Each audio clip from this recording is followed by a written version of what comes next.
over its hiccups. And if not, you know what? We'll keep going and do the best that we can here with the time that we still have together, which is about an hour and a half, and I think we can still get some stuff done. We just finished up with a mundane mercantile transaction with Bright in a flower store, and now we are going to go to a hill outside of town. Oh, all right, hang on. Let's just Q. No, don't look! Don't look, everyone! Ah! I'll put you up in the corner, though. Ah, this is the Oh, Celine the poor died. horses. And there's Jade, or maybe that's the new Jaiden, I'm not sure. And Celine, and wow. Well, now I'm sad, and the horses are probably dead too. They're discorporated. Did you summon those? Yeah, those are summons. I guess. Yeah. I guess they don't count. Okay. It's probably some advanced philosophical stuff in the Gnomish academies about what exactly constitutes a summon. Is it life? Is it not? Kind of a thing.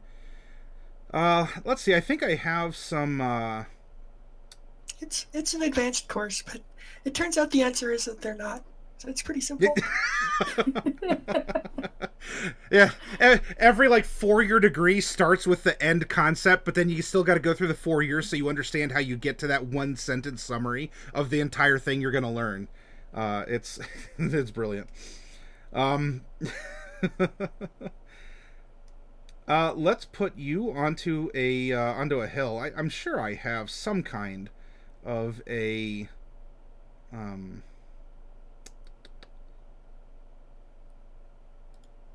This will work.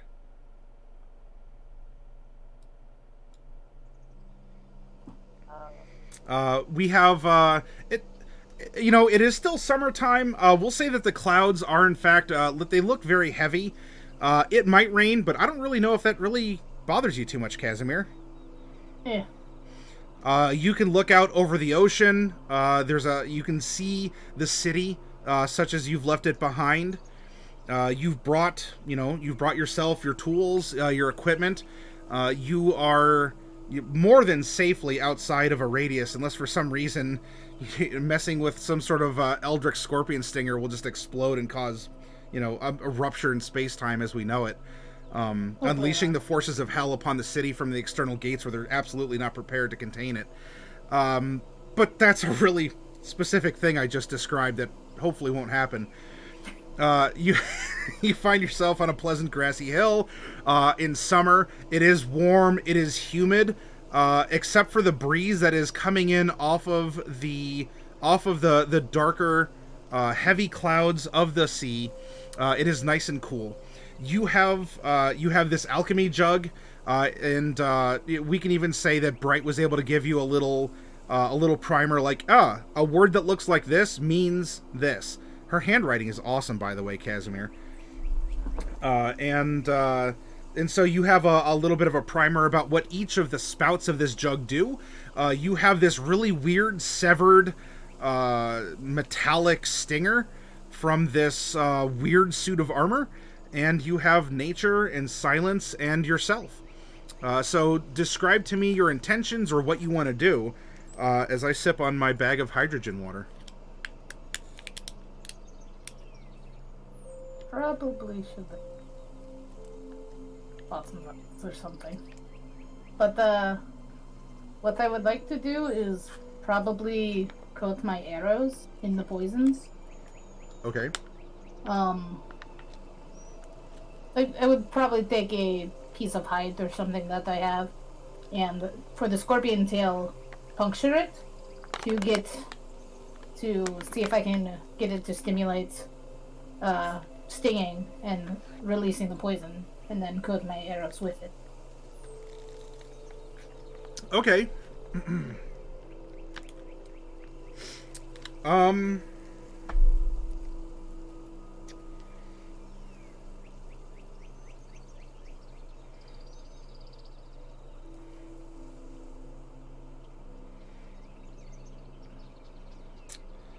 let's do this.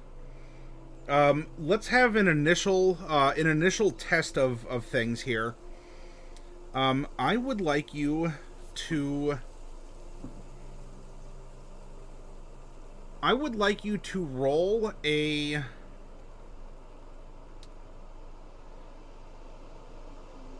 sleight of hand, dex-based sleight of hand, for the alchemy jug to kind of, like tip, get a little bit of the poison so you can understand the nature of it, because poisons can work in different ways. In the meta, poison damage is poison damage, but I don't know, that maybe there's something fun, or you can try and determine a source, or is it, is it able to be replicated, something like that. But you need to have, you just need a little bit. You don't want to use up the full dollop, or the, whatever the amount is that is dispensed by your jug. This would just be for a sample. So go ahead and give me a sleight of hand. I'm going to go ahead and use a +1 on this. Okay, you're going to use a Fickle God's Favor and get a 13. And the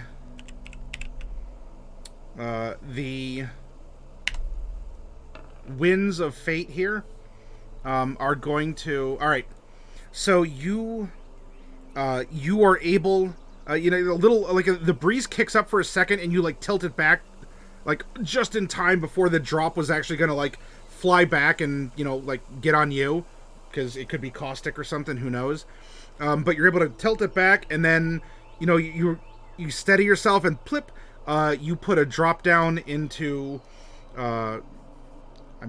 you've dealt with some things similarly before, so you have a generic way of studying poisons, and I'm fine kind of glossing over the minutia of it. So now go ahead and... what is your background skill, Casimir? Your kind of your custom one that you got for... I don't know. I got the Smith's tools. What tools? Smith.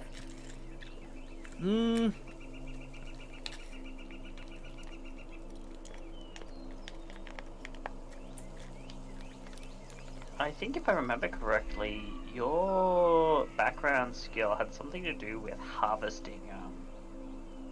It's like skinning and harvesting and basically harvesting components. Yeah, remember, it's kind of something custom to your character that would support something that you do. You would get advantage on it, but you wouldn't have proficiency per se. It's just sort of a part-time skill, something you've picked up consistently by just going through that. Okay. Well, then we'll continue to play kind of vanilla off the character sheet.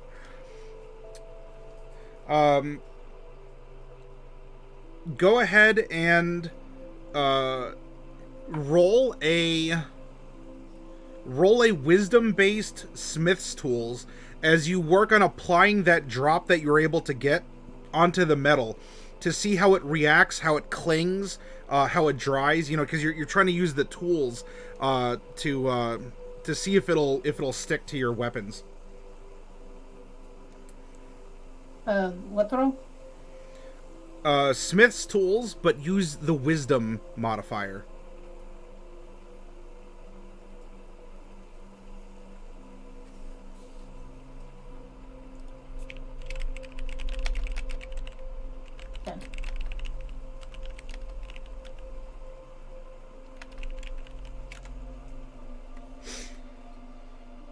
Okay.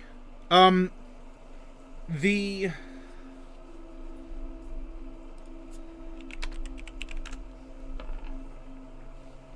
Oh. Boy, doing this outside, it does help you concentrate, but that wind kicked up once more, and for a hot second, you just kind of puckered up, and as that drop was, just getting ready to go right off the edge, but you just barely managed to, kind of cover and turn, to get it, to help kind of keep it on there. The poison might work. You have to apply it. It doesn't seem to be too viscous. It's certainly not causing your metal to bubble up. You're not getting any sort of oxidization or any sort of like a fizzing reaction, which is good. It means that you could probably work with it as a base coat of things. Maybe you let it dry. That'll take some further experiments, but hey, you got a wind to dry it on that arrow. And so, so far it seems to be okay. The application might be a little tricky, but hey, the more times you try it, you'll get better at it. Hopefully you'll kind of turn out of the wind, but who knows, the wind can be very fickle at times. But so far, you've had a couple near misses, but maybe that little bit of adrenaline is just what you needed, Casimir. You got a nice night's rest, and really, what's a day without a little adrenaline rush? So possibly poisoning yourself would certainly, stimulate you.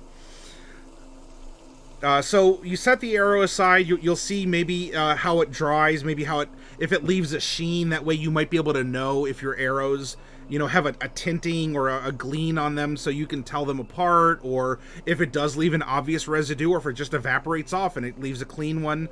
So you set that one aside, and now, oh hey Stella, it's good to see you again. And now it's time to milk the scorpion. I never thought I'd say that in my entire life, and yet here we are in 2020, where I've said that thing that I just said. So Casimir, you got to milk that scorpion, and try and coax some poison out of this.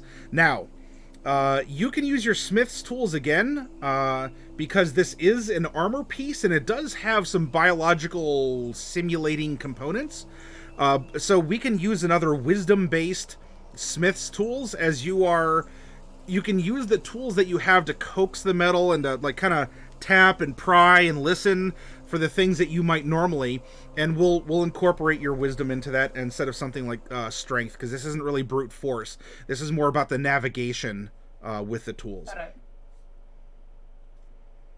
Okay.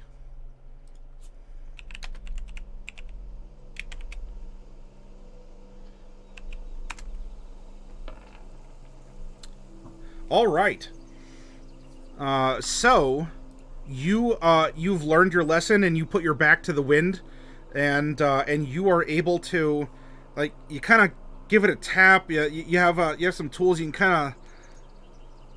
It's really weird because there's just kind of there's not really any kind of a vein or some sort of a tube. It does, it was cut off.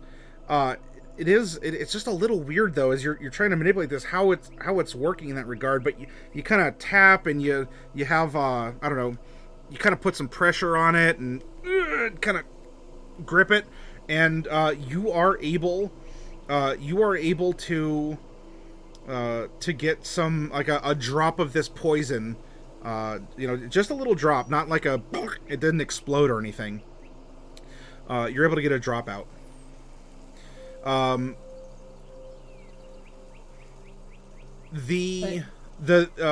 do you want to do with this drop? Now, this does seem to be more viscous. This is not the type of poison that came out of the alchemy jug, but this does have it has a bit of a smell to it, kind of an acrid smell, and your senses tingle that it could be. It could very well be poison. It certainly has a weird, kind of a funky, even a slightly metallic, maybe given the canister, it's understandable, smell property to it. Where do you want to apply this, or what do you want to do after you started milking the scorpion? I'm probably just going to put this one on the arrows as well. Probably separate them. Okay. I would like a sleight of hand check. Just straight up dex-based sleight of hand.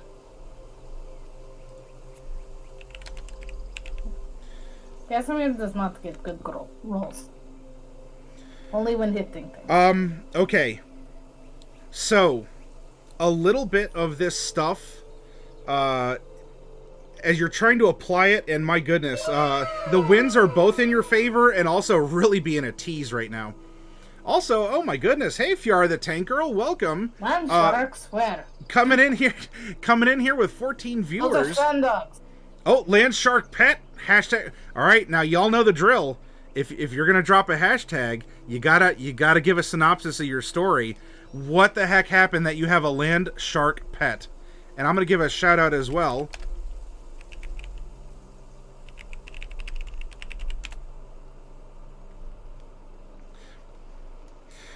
Casimir, I need you, please, to make a. You can make a Constitution saving throw, but you can do it at advantage, because despite you rolling a 5, I rolled lower than you. Do I have any +1s left? You had I'll double check. I think you only had the 1, because Bright was going in with 2. I think I saw someone give... Actually, no. Yeah, I'm sorry. Ravenstar gave you 1. So you actually... Yeah, do you want to use another one? Yes. Okay. Didn't need it, but I still wanted it. Okay.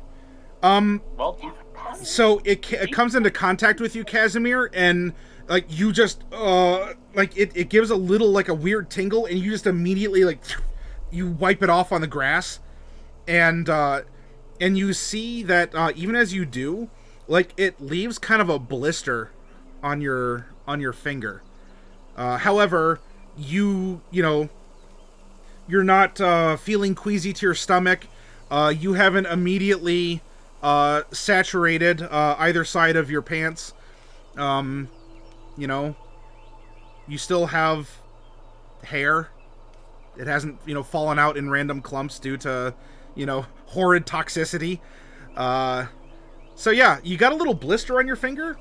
So it does seem to have a topical reaction of some kind. But yeah, unfortunately the arrow, the arrow hasn't been coated, but you at least got some information out of it. Would you like to try again? Sure. This is, which roll is this, then? Another sleight of hand. Someone just gave me a +1. I'm using it. Phoenix did, sure. 15. All right. Oh yeah, you are the master of the elements out here. They're trying their best. They really are statistically the elements, and clearly not a vengeful DM is really trying to do something to you. But you keep avoiding it for some reason. So, I mean, what? Yeah. So you apply this. Now this is a lot more. This is a lot more viscous. It has the color. It has the color and consistency if maple syrup had a very like a reddish tinge to it. And so more so than maybe the alchemy jug, which has a thinner kind of an application, this does leave kind of a juicy coating on the metal. The metal doesn't sizzle or foam or turn sentient and try to, you know, burrow in under your skin. I don't know why I just said that, but whatever. And it coagulates pretty quickly. So it's kind of leaving a solid coating on your arrow.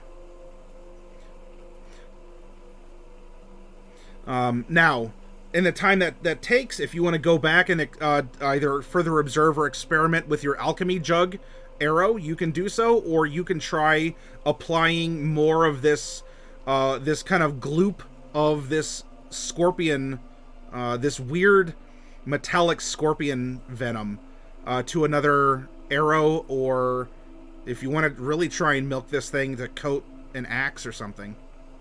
Well, I have 14 arrows, Grant. Okay. I would like to poison as many of them as I could. Okay. Certainly. We are... I mean, we have unlimited D20s here in Roll20. So go ahead and roll another sleight of hand. Okay. I mean, honestly, what are the odds? See? You have 2 arrows that are coated in a hardened translucent, like a reddish, ambery, something. Many fall in the face of chaos. Oh, Kevin, but not this thank one. you for the host. Not today. All right, arrow number 3. You found a way to, kind of get some drops at a time. Oh, that's a 3. Hey, you know what? I'm just rolling a straight D20. The odds have been in your favor. There's there's only, there's a 10% chance that I will not do something to you. And, okay. So in this case I do. I need you to make another Constitution save. This is just a straight up one. Okay. Yeah, you know what, Casimir, this is... Building resistance. Yeah, clearly. This is how you build that resistance. And, 1, 2, 3... So you have 4 arrows? Let's do this now. Because we're going to continue, presumably, until, I don't know, you learn something else. I think we can have a synopsis here of, I am, why don't you roll a sleight of hand? And I will roll and I will roll counter to you. And we will sort of have some sort of an aggregate result based on the disparity. So that's a 7. Casimir, what you got some shakes going? Like, do you need a coffee or something? Like, My body has not reproduced the blood yet. Ooh, it's a tie. So go ahead and I want you to make a Constitution save. Oh, all right.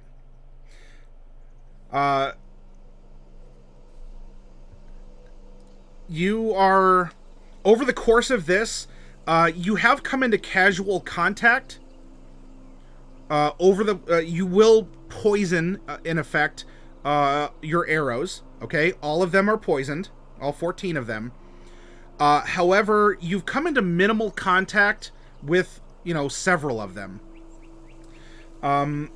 And so what I am going to do is, 1 second, while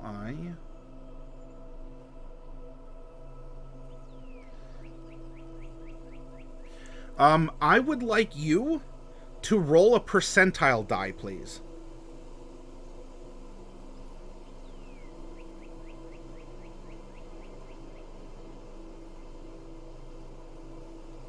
A 2.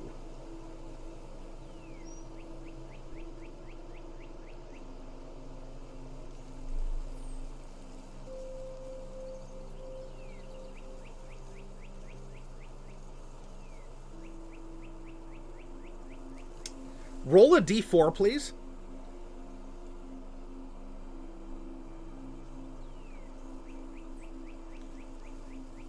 One.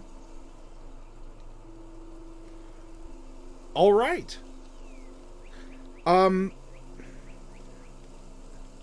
So, you have a couple of these blisters on your hands. You still don't feel sick. However, you do notice that it sets in a little bit after you finished poisoning your arrows. You see that your hands, and slowly, continuing to creep up your arms, you are turning blue.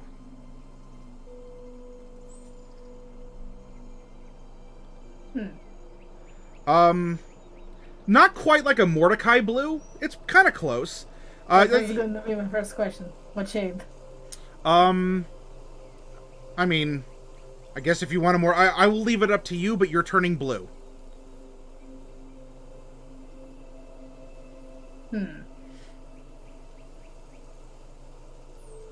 If you want to be Mordecai, you can. But yes, you are blue Casimir right now.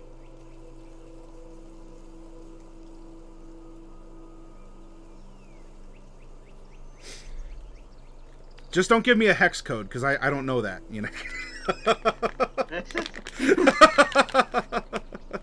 Violet, you're turning violet. Well, I'm going to back up and head into town. Sure. Okay. Oh, I also would like you to roll a perception.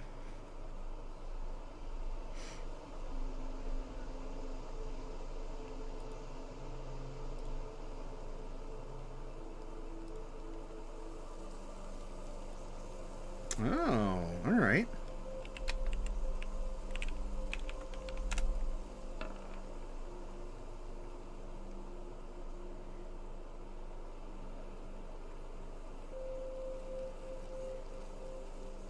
Okay. While you were out on this hill, I don't know, some little varmint, maybe like a little field mouse, maybe you're close to its little nest on the hill or something, comes out and is, a little upset at you. You know, you're kind of sitting right by where its brood is, and as it's kind of coming over, it's squeaking. I mean, you know what it is. I don't think you necessarily want to smite a mouse. You certainly can. It's well, within your wheelhouse to do so. But as it's making its way, it does come into contact with one of the arrows as it's, because you're laying them down after you're kind of coating them in this scorpion poison. And as it's squeaking, it kind of stops for a moment and makes some weird sounds. And, you're pretty sure, like, you didn't, like, roll over on it or didn't do anything to it. I don't know, maybe, like, a grass snake snuck up on it while it was distracted and it's eating it. Well, hey, you know what? To the victor goes the spoils, or, whatever natural philosophy Casimir might have. You see that it kind of is shuddering. Its hair starts falling out in patches, and its skin begins growing kind of scabrous patches all over it.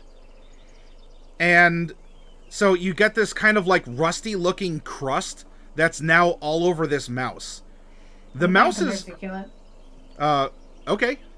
I was gonna say the mouse is still alive, but that's a requirement for killing it. So you end the mouse swiftly. The mouse is no longer alive.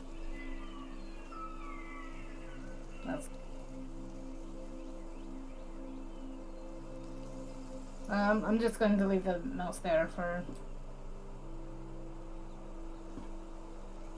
Okay. I'm going to continue packing up and head back. Okay. Easy enough to do. You are still blue. A couple of your fingers have some little blisters. It's kind of painful, but, whatever. You've had worse. And we are going to...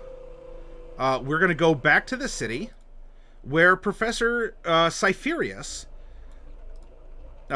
is going to do a little bit of research until he is tapped by Bright for, I don't know, you probably produce black mana, and cast a spell. So, Professor Cypher, where are you going in this city that you are looking for procuring items, help, knowledge, secrets, somethings, laboratory services? What would you like to do? Yes, what would I like to do? That is a very good question. So, yeah, it's going to be two things. Whilst Bright and Casimir are out doing their things, that will be when I go ahead and continue my research on my rod. And then once Bright would know where I am, as I'm going to be telling her where I am going to research. Okay. And once that is once Bright is finished doing her things and comes and joins me, that's when we'll do the portal key research. Sure. I mean, we've already resolved mine, so whenever I get there, I get there. Until then, it's all you. No problemo. Yep. So it's gonna be a research and crafting.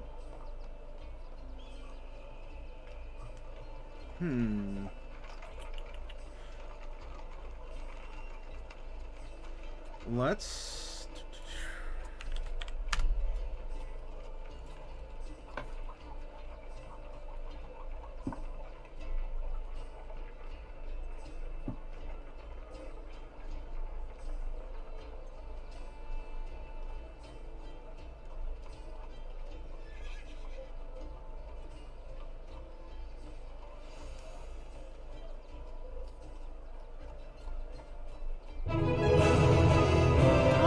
Comcast, thank you very much for the subscription. Welcome aboard.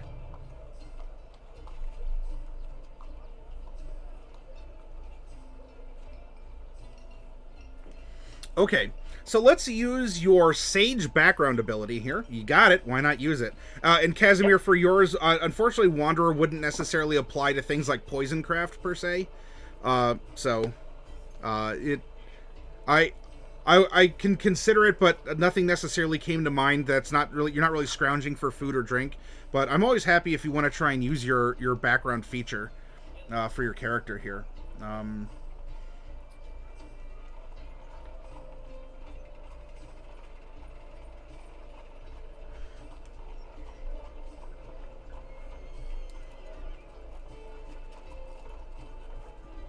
All right, let's have you. You do have this background feature. To get knowledge, perhaps from a rarer source about this kind of magic that you are invoking, this old magic. There are Shadowhar magic users or even merchants that have moved in here. This is ground zero for the invasion, so to speak. But it might still be difficult to do because they're not, it's not like, here's like little Shadowhar town kind of a thing. Yeah, I'll actually have to go specifically looking for someone and maybe delve into some places I don't want to find these people. So what I would like you to do is...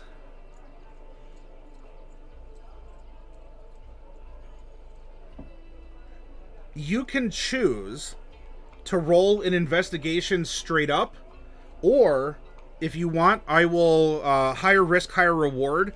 I will offer you, if you want to roll investigation at disadvantage, if you surpass my threshold, then you will get a greater reward for the greater risk that you took. If you really want to dig into, if you're willing to go to the back alleys, it might be tougher to find and or convince. I'm going to sort of naturally get you have the convincing through Sage and the fact you can speak the language and you kind of know some of the customs and whatnot already. So it's not an automatic sell, but if you find it, you can get your foot in the door. So, oh, hey. Oh, Stella, thank you for gifting a sub out. And welcome aboard, Kevin. So it's your call, Cypher. Do you want to go for just a straight-up investigation, or do you want to go for an investigation at disadvantage? Unlocking an ancient mystery is worth the price of a civilization. Go big or go home. We're going with the disadvantage, and I'm going to be burning a +1 on this. Alrighty, I have it marked. So go ahead and roll your disadvantage. Yes, just as soon as I... Okay, just making sure that I don't have, like, a guidance that I can have to... No, I don't. So... no Emmys. Hey, all right.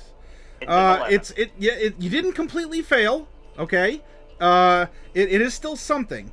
Now, there is a someone that people are referring to whom you can talk, though you haven't been able to get a name out of them. So.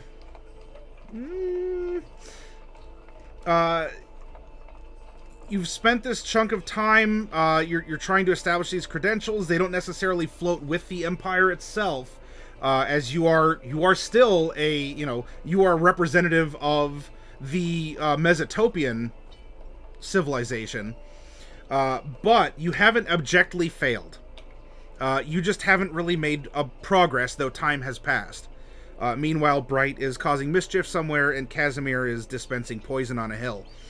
But I do have a point in which I can push a little further with this. Okay. Considering I'm guessing I'm talking to someone. Yeah. You're talking to someone who says that they might very well, there's someone who might be able to help you out, but details aren't necessarily forthcoming. Would you allow me to attempt to persuade them to be a little more helpful? I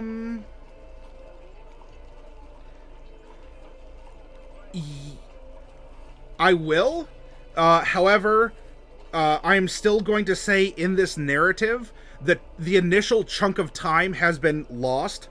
Lost. Yeah. So, kind of going into what you want to do next, this is just simply, I mean, you didn't roll so horrible that, you went down the wrong alley and now I have a kidney I can sell. Which is a shame, because, I mean, there's probably a couple horror specs in town that could use one of those. Good luck. Wait, you don't have kidneys? No, I'm an AZ-20 boy who can summon a weapon on command. Good luck. Usually people run when they see a sword appear out of nowhere. Yeah, but you're also, like, talking to really creepy cult people, too, so... Yeah, lots of few cultists. Yeah. So, yeah, you've succeeded in me not trying to go for a kidney. Yeah. Now, but a chunk of time from research or making a connection's been lost before we come to the event horizon of Bright's timeline now merging back with the professor's. Yes. Now, you have chunk 2, and if you want to, I guess, try again, you can do so, but instead of just a straight-up roll, if you want to expend more resources, if you do want to double down on the double down, you can do so. But it will cost resources, not just be a simple roll. Okay. So, if I am to press further, what does that entail? This would be you. You are asserting yourself over this contact or this person who knows another person in a way such as the Empire has a hierarchy. It has an organization that is, based on a certain social or economic rank within society. It is a very militarized society, very hierarchical. So while you are an outsider to it, this would be you effectively taking a social python and hammering it into the cliff face to assert yourself in that hierarchy. And saying, no, you don't understand, I am, you're going to be invoking some big professor energy here. Yeah, let's invoke some big professor energy, I think. Okay. So, this is going to be, this is that go big or go home. You are going to assert yourself, and this is going to yield a success, or this is going to... this is going to have you pooed upon, and not by the local seagulls that are flying in the sky. So, now, to prepare for this, you're using some... Well, I didn't mean to click that. Don't worry about that. You said that you had some ways that you wanted to try and assert. So, to manifest this python, what are you doing to manifest it before you drive it into the rock face? So, to manifest it... Beyond literally, if you just want to pound it into this guy's forehead. I mean, I could do that, but no. No, it's more a matter of I'm going to be invoking quite a number of... Like, I'm sure I've probably had contact with... I said... I don't think you understand. I was like, sure, I might be Mesotopian, but I am the foremost. When it comes to Shadowheart history and Mesotopia, no one knows as much as I do.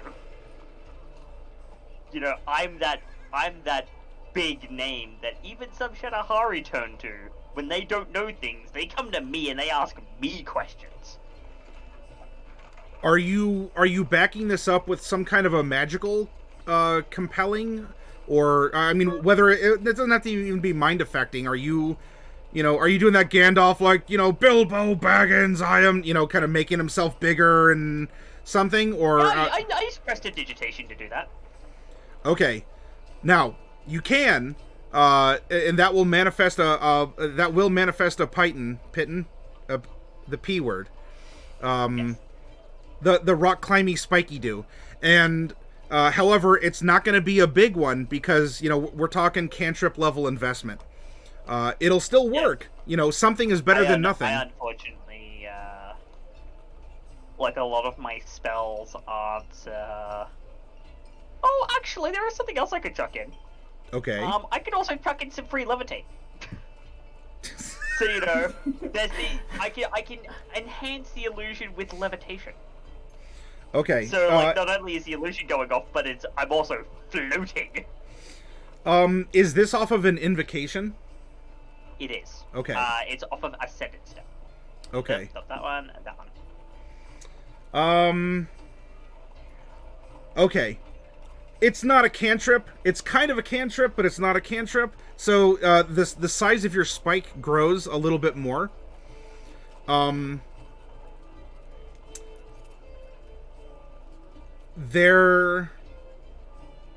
can stop here, and you are not necessarily, if something happens as a consequence, or later on, if you all go to the tower, will not be exhausted per se of a resource.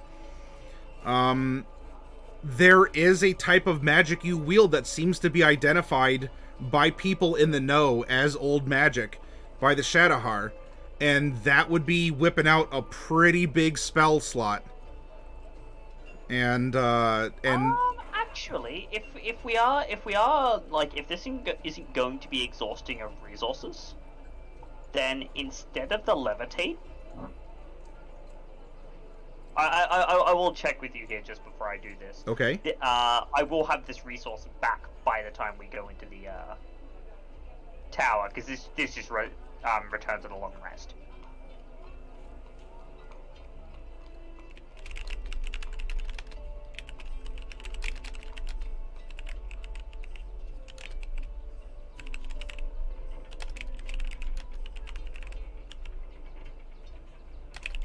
I am not exhausted of the resource by the time we head towards the tower. There is one thing that I can do.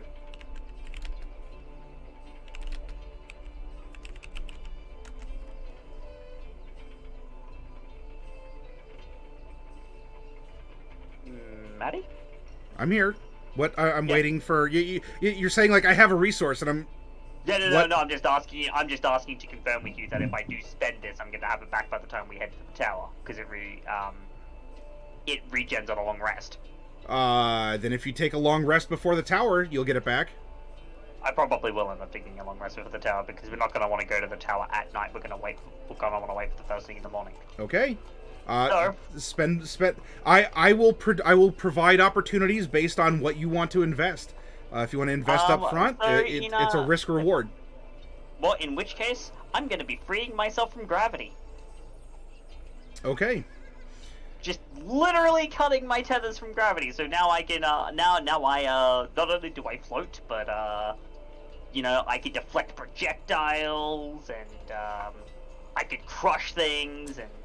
Oh, okay. And as this is a level 6 spell, this is actually one of your. It's one of my Arcanum. Yeah, one of your. Okay, all right. So yep, you're bringing, you're bringing some bigger warlock stuff to the table. All right. So you are playing into the into gravity, into these things that are generally considered the old magics, things that carry clout and renown. Levitate can certainly work as well, and we can throw in the little stuff because you're not really out anything, it's just providing the opportunity. Although Levitate's probably going to be way overdone by a level 6 spell. All right. You can make another persuasion at advantage, and I will still roll contested to you. However, I will roll one die straight up with no modifiers. Okay. To see if you are able to overcome this sort of random person that we've concocted as the gatekeeper. It'll be a 17. A 17. No whammies. No whammies. Oh! Yes! Ah! Alright, now audience, I'm going to appeal to you all. Like, you all saw it was on a 20 for like half a second. Now, if we go back and freeze, because time is sort of this kind of weird thing, if we just selectively choose that moment in time that the 20 was face up, then technically I rolled a 20, right? I mean, that's how this... No? Okay. Alright, I rolled a 2. There's no cocked dice on roll 20. Well, but you see, my monitor is kind of tilted one way, and so it's not flat. Yeah. All right, I can roll a 2. All right, you present, like, so this person who's acting as this kind of mediator, this guard to this. Yes, I know, but you haven't really proven yourself. Anyone can come in here saying this, or you're not the only one looking for this person, but I can't just bring anyone there. And you put on this it's not this necessarily this assertion of dominance per se. This is persuasion. It's not intimidation that you rolled, so it is more of that positive bend. And you thoroughly convince this person that you do know what you're talking about. You practice what you preach. You've said enough of the right words and demonstrated aspects of the culture, the magical culture, that this person seems to regard you as friendly. Whether or not that's like, oh, we got a guy on the inside, wink, or just as someone who might be worth this other person talking to.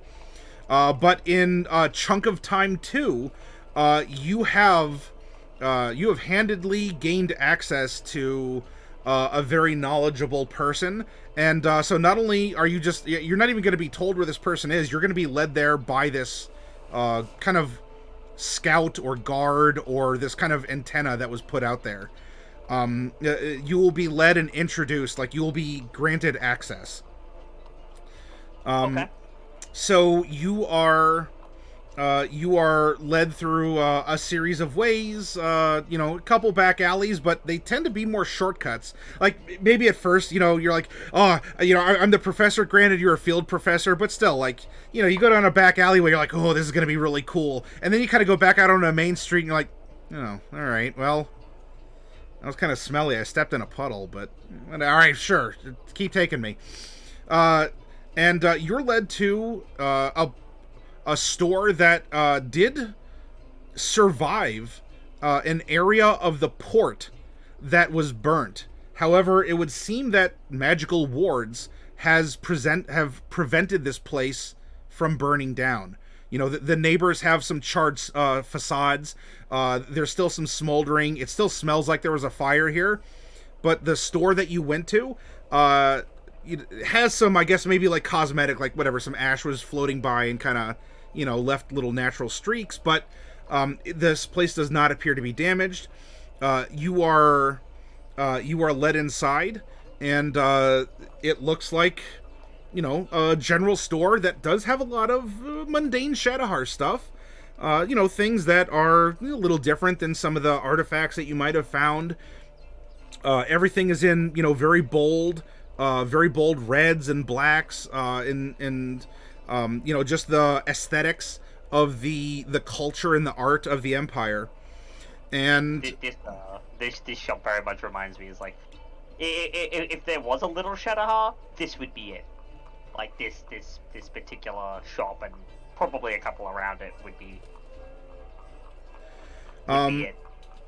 And this person goes to someone else who's behind the counter, and gives a gesture. The person behind the counter nods and produces a metal tile that has the general shape of a humanoid hand. And you are urged to place your hand onto this metal tile. What is your perception? My passive? Yeah, I'm sorry, passive. Passive is 15. Okay. There is a small hole right in the center where your palm is going to go over. But the hole is in this metal plate.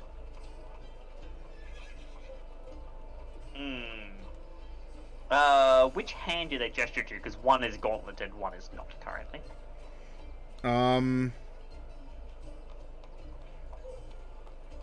Right. Okay. So, so I put my hand onto the metal plate, expecting something to stab me, because, there's a hole in the plate. Well, I am happy to confirm your suspicion. You got exactly what you wanted, and I had to do no work for it. You do, in fact, feel like you put a little pressure on, and you do hear like a quick flick. And in our modern terms, it would be I don't know if any of you ever took like a finger prick test for blood sugar or for some similar stuff like that. So it's like a quick little pain. Yeah. And the metal does react, and it seems to appease the two. And in Shadowheart, they address you. You have the blood, but you're one of them. Are you of an old family? I am. Responding in Shadowheart. Yeah. Oh. It wasn't just an appropriation of our magics. Well, you are welcome here. What is it that I can do? Says the person behind the counter, who no longer looks like the person who was behind the counter. There was an illusion over this person. Like a disguise self or something. Okay. Sagely, older than you, still very sagely, carries a dignified pronunciation of the Shadowheart tongue. Yep. I have been looking into the things that I have found, and I have discovered that I am able to create an object that is able to synchronize with the rest of... And he holds up his hand. The gauntleted hand. And that's when, with the other hand, he would withdraw the rod.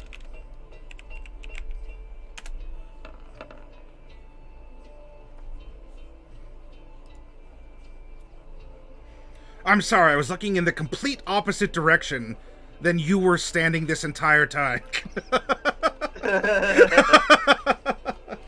No, I mean, I can appreciate the design. It's older, but it checks out.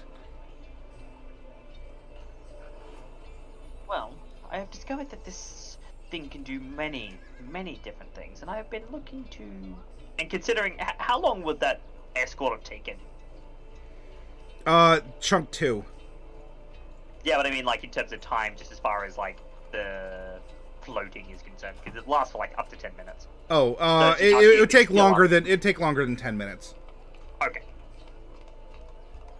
Just checking, just in case I can't just go float upwards. I mean, I still can with levitate, but, you know. Mm-hmm. I have found that this can do many different things. I've been learning about the sacred geometries of the old magic. But I feel like I've hit a little bit of a roadblock.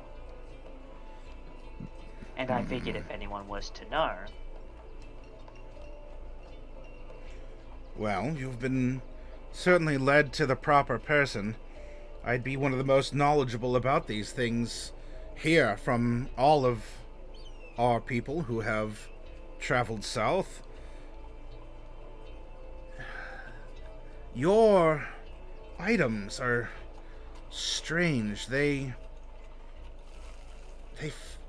just have a familiarity to them, but I would require perhaps a little bit... Are you able to leave the gauntlet on the counter while I perform a ritual? I cannot take this gauntlet off.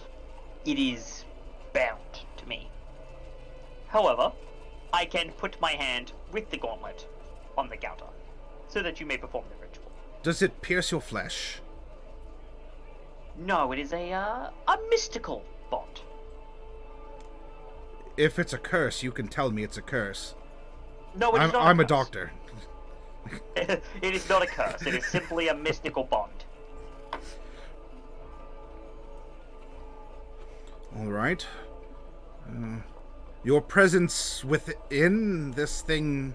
Well, let's try it anyway. I'll need you to hold still for about 11 minutes. I could hold still for 11 minutes.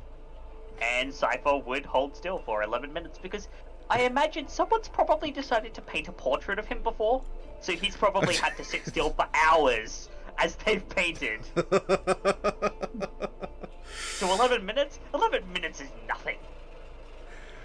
It is but paltry scatterings upon the sea of time. You just need like a casual breeze to blow and like a barrel to put your foot up on, like Captain Morgan or something. All right, so you strike a pose very vainly in this magic shop as a ritual is conducted on your mystical arm, and the spell goes off, and the one who's reading this.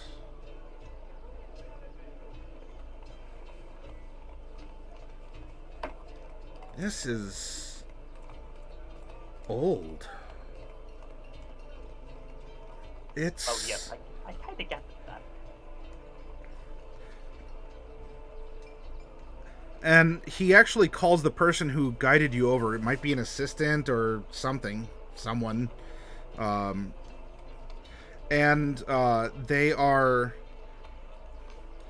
They're discussing. You can hear the words. They're not using a language you don't understand. But they're giving a little debate back and forth. As if I'm, like, not there. Well, kind of, but the references are things that you don't know. Like, it's more like, it's kind of like when movies play when the movies play the pronoun game of, oh, he's coming. And you're like, well, who? You clearly, as a character in this movie, can say who he is. No. But he's coming. So they're doing this kind of, could it be? You mean from that time? They're being vague. They're being... In fact, roll an insight while they're doing this.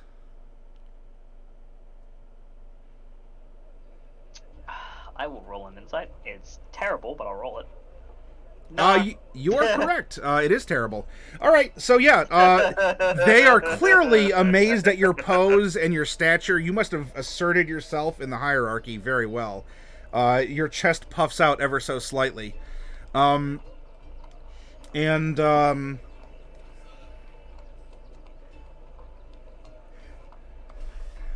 are elements of this. It is clearly mystical. Perhaps it could also be a curse. You see, I think there's information that is not manifesting as it should with this ritual. I can have a theory. This certainly belonged to someone of great power, or at least someone who was under a curse that you might also share. Such things can often be given to prisoners to help control them, or to track them even. Cursing items is not an unheard of practice, especially where we're from. But this is different. Why does it... Do you have the... And then we get back to it, like the book, etc., etc. And ultimately what this comes around to in this chunk of time is they are going to need to consult some of their books in order to be able to give you an answer. They have a couple options on the table. There are some books that they have that are from the homeland, but they're going to need to pour through it. And they understand that, you can't take this off. though they do offer, if you're willing to, in the name of science, remove your arm, they have someone who would be good at growing it back. No, I have unfortunately had a limb removed before. It was an exceptionally uncomfortable experience, is the way that I will put it. However, what I can do is, whilst I remain within relatively close proximity, I can do this. And what I'm going to do is I'm going to summon my pact weapon. Okay. In the form of a longsword. Sure. And I will put that down onto the table. Okay. And so long as I remain within 5 feet of it, it will not disappear. Oh, it's 5 feet? I thought you had a longer... Oh, that's the Eldritch Knight, I think, right? That's the Eldritch Knight. Okay. It allows them to summon the weapon to hand with the bond, and they can't be disarmed of it for any reason. Well, I mean, in mechanics talk, though, we would need to hold on to this, I guess, to research more. You're welcome to stay here, but this might take a day or two in order to confirm. We have it narrowed down, but there are some things that we need to cross-check. This is something that's amazing. Did you inherit this? Was this passed down by your blood? No. Meaning family, in this case. I, was actually on an expedition in Kandor, where I found a secret library where this was hidden. There was a sentience in this for a moment who communicated with me. And are you writing this down? And the other one's like... recognized me. I am now. Well, I mean, the assistant's like, as you're narrating here. And I communicated with this sentience. It gave me memories of a long time ago. And it seemed to recognize me as familiar. And as I slipped it on, it gave me power. It said that it would bind to me, and with it, it would activate something hidden, latent. I think that takes at least one of the options off the table. I would still need time. Can you come back here later? Perhaps... Yeah. Oh, much past the sunset. Sometime in the evening. Tomorrow. In the evening or tomorrow? Tomorrow can work as well. We shall do tomorrow. But one other thing that I can leave you with. And do you have a piece of paper and ink and quill? Yep. And what he's going to do is he's actually going to draw out some of the signs of the sacred geometry that he's seen onto this paper and slide it across. If this helps. The two of them have wide eyes. This is to be found here, this far south. Among the well, not clearly not you. Though why would? Well, settlers is correct. You needn't beat around the bush on such things. I understand very well the history of what happened as far as that is concerned. It is my specialty of study, after. Yes, well, your discretion and professionalism is... Are you... Yes, I think so. Yes, come back later tonight, tomorrow after the sun rises. I'm going to need several hours at least. Yes, prepare the potion. And... 2. And... I think that together we might be onto something. This... If this is what it could be, can you imagine? I know! And, so yeah, there's a little bluster, but they ask that you can come back later because they have an iron in the fire. Yep. And, I shall do that, and with that, I shall leave Although I will be making sure to keep an eye on that, just so that someone doesn't get any ideas. An eye on what? An eye on the just a general eye on the store and the men in their demeanor as I leave. As I said, the last thing I want is someone being like, "We're going to go fight him and cut off his arm." I mean, from the feel you picked up, this is almost like what other researchers get when they're onto something. Like, it has a very familiar, like, Eureka vibe to it. You know, they're excited. They're not, like, scheming and staring at you as you go out the door. There's kind of a hustle and or bustle to them. And they await you coming back. Yeah. That'll work. But no, this is when I'll head back to the thing, and I'm guessing this will be when Bright and I realign in. It will. It won't just be you and Bright. Bright, you have concluded your business at the flower store, and you are you're walking. You all made the meetup point. I believe it was at the one tower on the corner. By the time that the sun was hither and thither. And, you know, by your calculations, adjusting for angles and height and all this, you are, you know, you're pretty well on time. You did well enough. Maybe you have a spring in your step.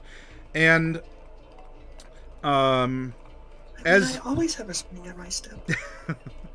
as you're walking, what's your passive perception? Nothing. Okay. Duly noted, and it's 10. But remember, I've only made one perception roll the whole game. Yeah, well, we have standards to uphold. Okay, for a second, you run into, you think you run into Mordecai. You know, you're like, oh, sorry, Casimir? As oh no, Casimir is there. And is blue. No tail. Casimir, my lad, you don't look so good. Oh, we're getting to you, Professor. Hold on a second. What? Okay, I'm not there yet. Have your reaction ready. I'm feeling a bit blue right. Yeah, you're looking a little Mordecai-ish. Did you have an accident with the teleportation spell? No. Did you turn into a vampire and eat him? Because that's the sort of thing that happens Not to him yet. when he eats things. Okay. Well, those are the two things I was the most worried about. I'm out of guesses now. What actually happened? I touched Jaiden's poison. Oh, I'm going to go to temple.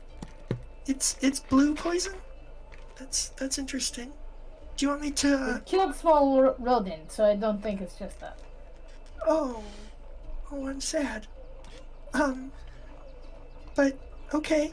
But, do you want me to... I mean, I could try identifying you and seeing if you're under the influence of some kind of magical thing. It might help them... I mean, I'm sure they can do it too, but it might help them, you know, work faster if you want. Then at least you'd know on the way. I guess I can spare 11 minutes. Well, that's nice. Let's meet the professor while I do that. Yep. I'm guessing this will be when I'm coming up.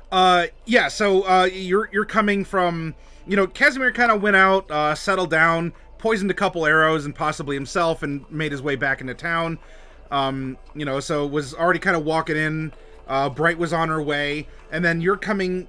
You're coming from the port area a little further back, but you're also coming close to the appointed meetup time. And so, Professor, as you are, you know, you're walking, you're kind of back here where this really tall what's-a-madoodle creature is, and it's not as crowded downtown as you're seeing in the illustration, but we have more in the foreground. You know, Bright is rather noticeable despite her stature. You know, she still has the one floof and very pink hair. And then I guess she's, you know... I mean, I'm Wickerbottom. That's true. You are Wicker. Okay. I'm always Wickerbottom when I'm out and about. Okay. All right. Then, well, an identifiable Wickerbottom, because you've seen Wickerbottom before, not necessarily because she has bright pink hair and a floof, but, You do a double take because at first, I guess Mordecai is he went off to do something real quick. Probably. Okay, so let me, because we didn't talk about Yeah, this. yeah, yeah. When I recognized that the guy in the shop was a gnome, I probably would have de-wicker bottomed myself because Okay. that was all dependent on us being gnomes. But to just go out and be around in the crowds and things, I'm always wicker bottom. So that'll actually count as 2 disguise selves for me today. Okay. Yep. Yeah. So being gnomish around the gnome was a part of things. So yeah, that'll work.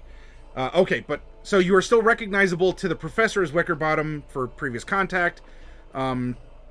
And Professor, as you are entering this kind of this little square where the meetup place is, you think that Wickerbottom is talking to not to Casimir, to Mordecai.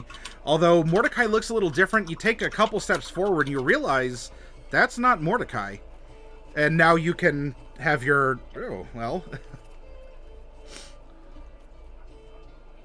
Casimir, my lad. Hey. You are.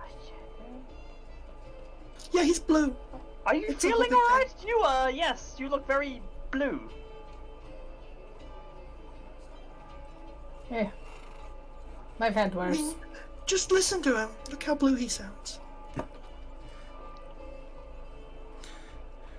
Out of character. Da-ba-dee-da-ba-da-da-da-ba-dee-da-ba. You can could find help an it. out of the way place if you want to conduct this ritual, like I don't know, a bench off to the side and a little a little alcove, a little meditation spot for the public. Yeah, sure, and- if we want. I've cast this spell so many times, I probably don't need to do anything special. It's just, yeah, I know. It takes extra time, because I don't want to consume my resources. Yeah. Okay. Well, walking and performing it, I don't know if that's necessarily. But I mean, you can. It is rather rote for you to do.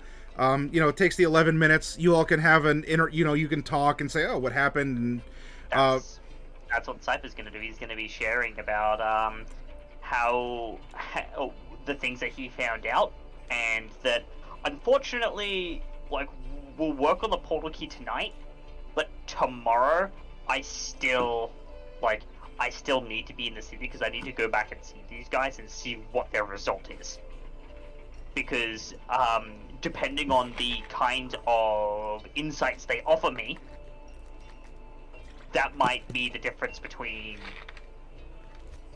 having an ace in the hole or being down a whole bunch of stuff. So, are you saying this stuff in character? I'm not sure. Yeah, talking about, that was just me, summing up what he's talking about, what he went through. Yeah, okay, in this okay. stuff. So, I didn't realize you were going to be contacting... who was it you were contacting exactly? I'm not sure. Was the guy that I contacted, was he Shadahari? The sage that I was talking to? yeah. It's I didn't think so either. It's just kind of where the things led me. It turns out that he is the foremost researcher on it in this area, aside from myself. Okay. I didn't know there and- were any Shadowhari researchers here. And I used Yeah, to live here. Yeah, apparently there are. There are a couple that came down south. Considering that this is the kind of the first landing for them here in Mesomasker, it would make sense that the port area has kind of turned into a little Shadowhar of sorts. Yeah, that Which- would make sense. And, they also don't know that, how involved. Hey, did you happen to ask him if he has any cherry seeds? No, I didn't. I could ask him that tomorrow if you'd like. I would like that. That would actually help me out a lot. Because he does sell mundane wares, so if he does have some northern cherry seeds, I will ask him. That would be great.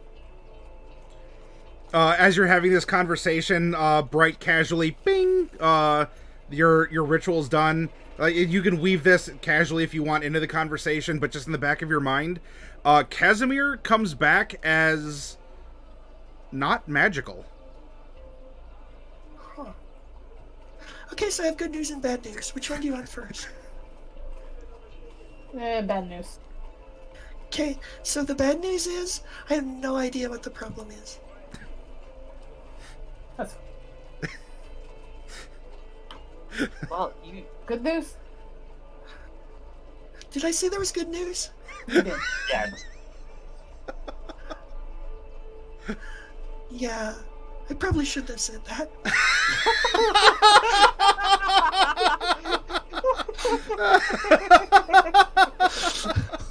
Oh, that is great. So you said you got this from touching the tail of the investigator's armor, the one that came off. The poison. Yeah, so that would probably mean that you are most likely poisoned, and in which case you should probably go to the church. That's what They I have healers. Yes. Yeah, well, that's where he was going. I thought maybe he would want to stop and at least check in with you before he goes. But at least now you can tell them it's not a magic poison, it's a mundane poison. The poison kind of poison. Maybe antitoxin works. But no, right, shall we get to this research into how we're going to get into this tower without being super on magical fire? Yeah, I would like that because we know that it's not even really fire. It's like fire / psychic / radiant / necrotic / every kind of damage. So, Yes, yeah. yes, crushed, burnt, frozen, electrocuted, corroded, poisoned, withered, overloaded, psychically assaulted, Casimir, sonically attacked. while And also it's not very fun. while these two are diagnosing you, there's also something. As a ranger, you have a kind of an identify as well. It's not exactly the same, but if you wanted to use it, it might be able to reveal some information. That's your call, though. Sure. Trying to pull up my... What is that?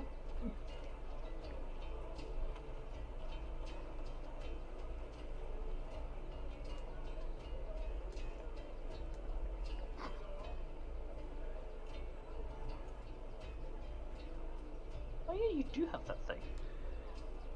Because you kind of know what you aren't. You may not know what you are.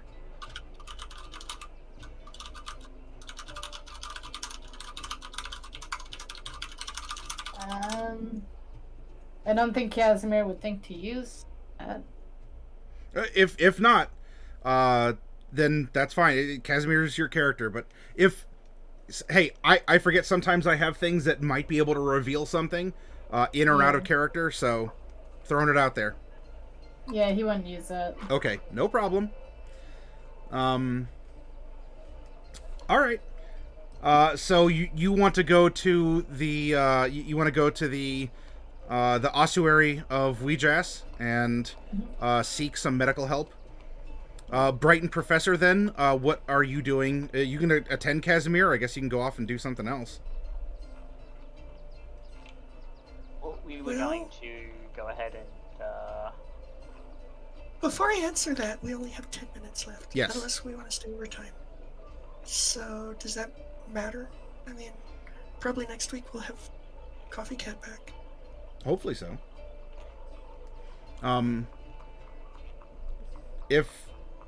Yeah, I mean, I don't know if there's just like we'll just go back to the Wild Cherry and kind of lounge around, or if you wanted to go, and if Casimir's getting treated, you could talk to some of the clergy or something, or, just any other, like, last little minute, if we're kind of giving ourselves times for coffee to stop in to continue on. Just sort of a bonus little thing, if you want. I know we don't have a lot of time left, so I'm not looking for a rigorous, detailed list.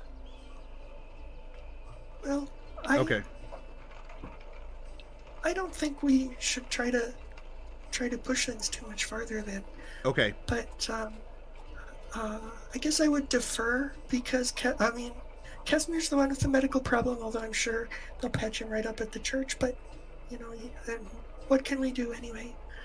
And the professor's doing the research, and I kind of have to defer to his expertise because it's his project. So, I mean, I still want to go looking for Grimhilder, but I don't want to do it without Casimir. Yep. So, Well, I mean, we can and what time of day is it? Is it like 5 in the evening? That's kind of the sense that I had. So maybe not quite that late. Not quite 5. Let's call it around. Let's call it 3. Okay. So there's late plenty of lunch. day left. So. Yeah, it is summer. You still have like 6 hours of daytime left. Well, you wanted to have a look at Grimhilda to see if she had any idea on, like, if she. I wanted to go looking for her. Yeah, that was to get into the tower, right?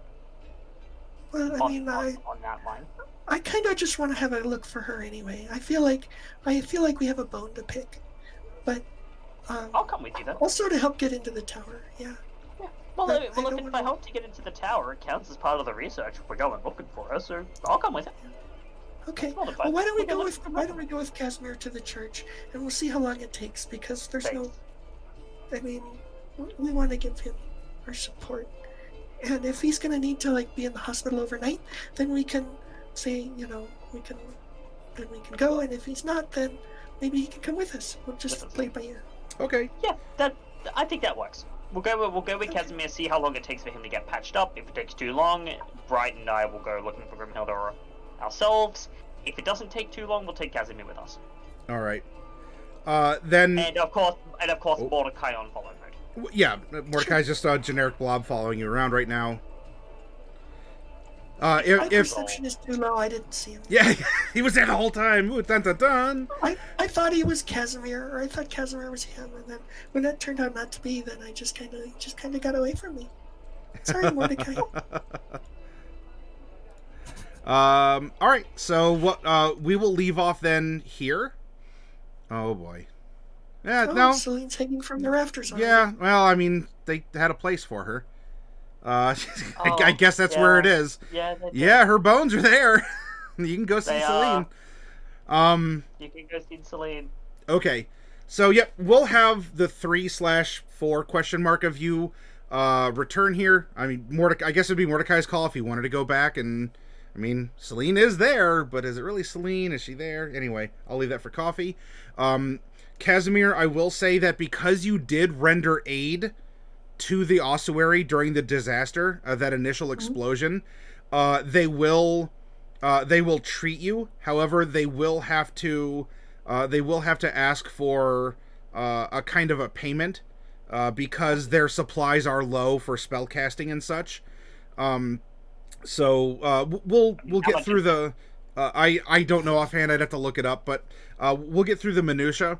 I'm sure it's something you can take care of. Money is, I mean, not unlimited still, but it's not perhaps as much of a hindrance. But it will cost a little bit to have you examined and treated, but they are at least willing to do it at all because you are a recognized kind of an ally of the ossuary here. And so we'll leave here. We'll catch up Coffee Cat, and we can pick up from here with waiting and info gathering, searching, or a breach of some kind of the wall. However, you may want to do it, or to continue to look for more options. But yeah, I think we can end. I think we can end here. Thank you. Yeah. For so it's. Do we find out? Do we find out what's going on with Casimir before we end? Yeah. We'll so covering the details later because I'm sure you'll have the resources for it. Casimir, you are diagnosed in meta terms as being a fiend. Oh, it's like a polymorph poison. It's worse than I expected. So great, there's more bad news.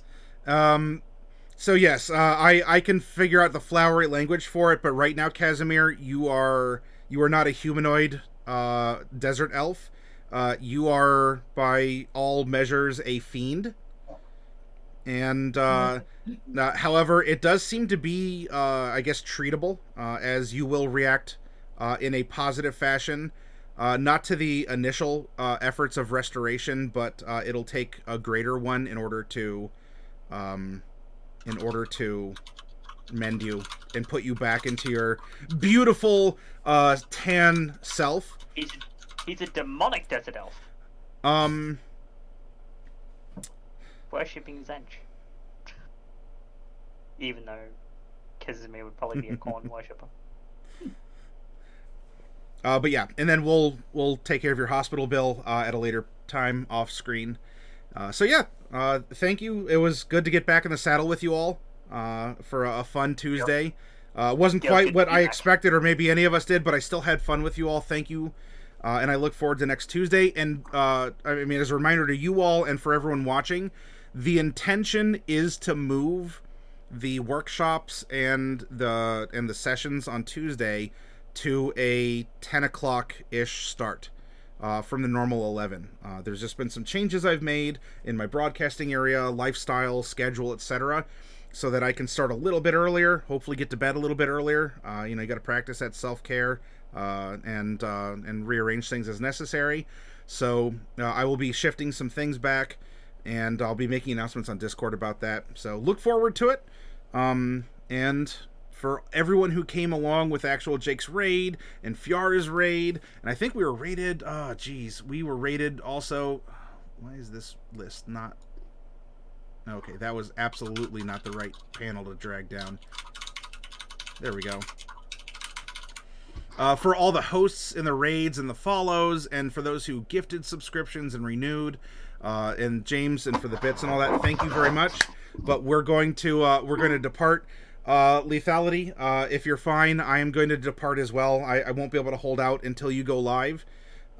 However, for all of you out there to support another community member, Lethality Complex is going to be doing something with the Gathering of Nerds in about an hour, right? Oh, I can't hear you.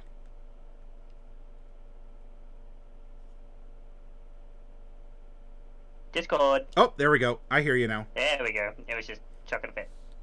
Yep, so the Minecraft team is going to be doing Minecraft. Oh, you're going to have to type that in chat because Twitch just derped out. I'm not connected. But here, I'll give a shout out to Gathering of Nerds. Please be sure to visit soon for Minecraft. Look for the signal flare in Discord. Also, be sure to check out Darkwolf, as she's been playing JRPGs on her channel. Exclamation point shout out KH Darkwolf. Oh yeah, no. I just finished Labyrinthia 2, and then realized there was an achievement missing, and then I was looking at the store page to leave a review and realized there were 3 other games in the series. So I wow. Did you have the developer in with you? Like someone was talking about actually creating the bosses or something, or no? A lot of, because I play under RPG Maker, a lot of people who make RPG makers jump in and they talk about games they're working on. Oh, okay. Yeah. No, I've been trashing the game, so I hope the developer's not watching. The first one was good, but I didn't like the second one. I'm on the third one. Well, we'll see. No, technically the fourth one. I did find that I do have RPG Maker in my Steam library, and my goodness, if I didn't have another... I am so tempted to make a game after playing a bunch. Well, if that's something, maybe I can gift it over to you, Darkwolf, if you want to do a little collaboration. That'd be cool. I think that would be... I think that'd be a fun project to do something for the community in that regards. But we'll talk about that off screen. For all of you out there, let's find someone that we can raid, and we'll pass off the good karma, the love and appreciation that is garnered on Twitch from this kind of networking together. Who? Oh, you know what? It looks like someone who raided us the last time that I went live. We have D20 TV that is that I should give a return raid to here. And I will also I'll raid. I'm gonna give a shout out to Torpid Network, who is currently streaming some D&D content. Some sci-fi improv, it looks like. So please check out Torpid Network. They certainly, they're folks who rated us and believed in this community a while back ago, and they put on some great shows. For some courtesy here, though, I am going to return the raid to D20 TV. So I hope you all come over with me. Let's cheer them all on here. They're doing some virtual table talk, and you can get a lot of information from them, and they have a lot of play going on. Some of it's a little cheeky, so it's good humor. But I will see you all. Oh, let me make sure that I'm over there too, so I can help blow the bugle and lead the charge. There we go. Yes. Okay, here we go, everyone. See you over D20 TV.